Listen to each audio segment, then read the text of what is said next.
ভূমি সেবা নিয়ে জনগণের ভোগান্তি কমাতে সরকারের নেওয়া উদ্যোগের অংশ হিসেবে রাজবাড়ী সদর উপজেলায় একটি ভূমি সেবা সহায়তা কেন্দ্র পরিদর্শন করলেন ভূমি মন্ত্রণালয়ের অতিরিক্ত সচিব মোহাম্মদ এমদাদুল হক চৌধুরী। পরিদর্শনকালে তিনি স্পষ্ট বার্তা দেন যে সরকার নির্ধারিত ফির অতিরিক্ত অর্থ আদায়ের অভিযোগ পেলে এবং তা তদন্তে প্রমাণিত হলে সংশ্লিষ্ট ভূমি সেবা কেন্দ্রের লাইসেন্স বাতিল সহ জামানতের টাকা বাজেয়াপ্ত করা হবে। তিনি বলেন, এর মাধ্যমে জমির মালিকরা হয়রানি থেকে মুক্তি পাবে এবং এই কার্যক্রমে নিয়মিত তদারকি করবেন জেলা প্রশাসক। বিস্তারিত থাকছে বাবলু শেখের প্রতিবেদনে।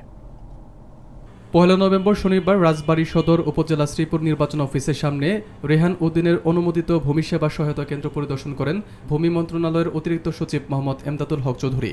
পরিদর্শনকালে তিনি মন্তব্য করেন যে ভূমি সেবা কেন্দ্রগুলি সরকার নির্ধারিত ফির অতিরিক্ত অর্থ গ্রহণ করছে এমন অভিযোগ পাওয়া গেলে এবং তদন্তে দোষী সাব্যস্ত হলে ওই ভূমি সেবা কেন্দ্রের লাইসেন্স বাতিল করা হবে, পাশাপাশি জামানতের টাকা বাজেয়াপ্ত করা হবে।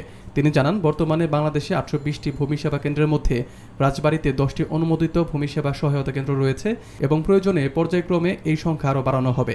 তিনি আরও বলেন, 5 আগস্ট পরবর্তী অন্তর্বর্তীকালীন এই সরকারের সিদ্ধান্ত অনুযায়ী এই ভূমি সহায়তা কেন্দ্রগুলো থেকে জমির মালিকরা নির্ভুল আবেদনের মাধ্যমে ভূমি সংক্রান্ত হয়রানি থেকে পরিত্রাণ পাবেন।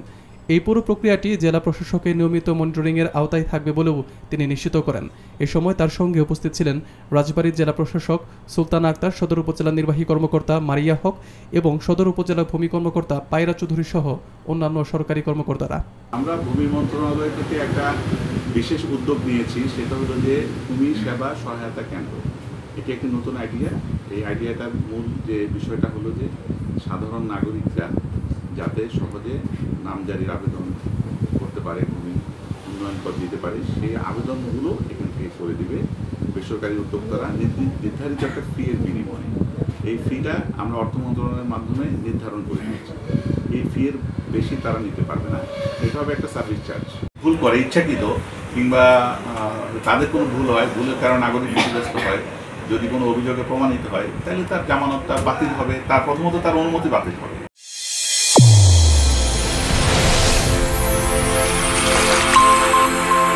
চ্যানেল A1 হৃদয়ের স্পন্দন।